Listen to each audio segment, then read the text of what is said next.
দমন দুর্গটিকে দুটি ভাগে ভাগ করা যায়, মতি দমন আর ননী দমন। 1581 সালে পর্তুগিজরা এর দুর্গটি নির্মাণ কার্য শেষ করে। এই দুটো দুর্গই দমনগঙ্গা নদীর তীরেই অবস্থিত। পর্তুগিজদের শাসন কার্য শেষ হবার পর ইংরেজরা এই দমন ফোর্টটি ভেঙে দিয়ে চলে যায়। পরবর্তীকালে সরকার এই মতি দমন দুর্গটিকে মেরামত করে রেখেছে বর্তমানে। দমন ঘুরতে আসলে পর্যটকেরা এটি ঘুরতে আসে। সত্যি কথা বলতে এখানে দেখবার মতো কিছুই নেই, কিন্তু সিনিক বিউটি সত্যি অপূর্ব সুন্দর। চারিদিকে আরব সমুদ্র, মাঝখানে এই ছোট্ট আইল্যান্ডটি, আর এই আইল্যান্ডের পাশেই হচ্ছে দমন গঙ্গা। এই ফোর্টের ভেতরে এখনো অনেক লোকে বসবাস করে এবং এখানে একটি চার্চ আছে, কলেজ আছে, স্কুল আছে এবং তার সাথে ব্যাংকও আছে। আমরা দমন ফোর্টে আছি, পেছনে আরব সাগর।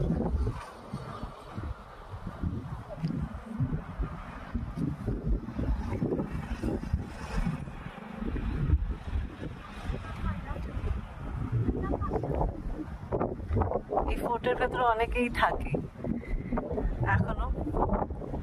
এই যে আমাদের ইন্ডিয়ান টেরিটরি এখন তো আমাদের দেশের পতাকা হচ্ছে। এই যে লাইট হাউস।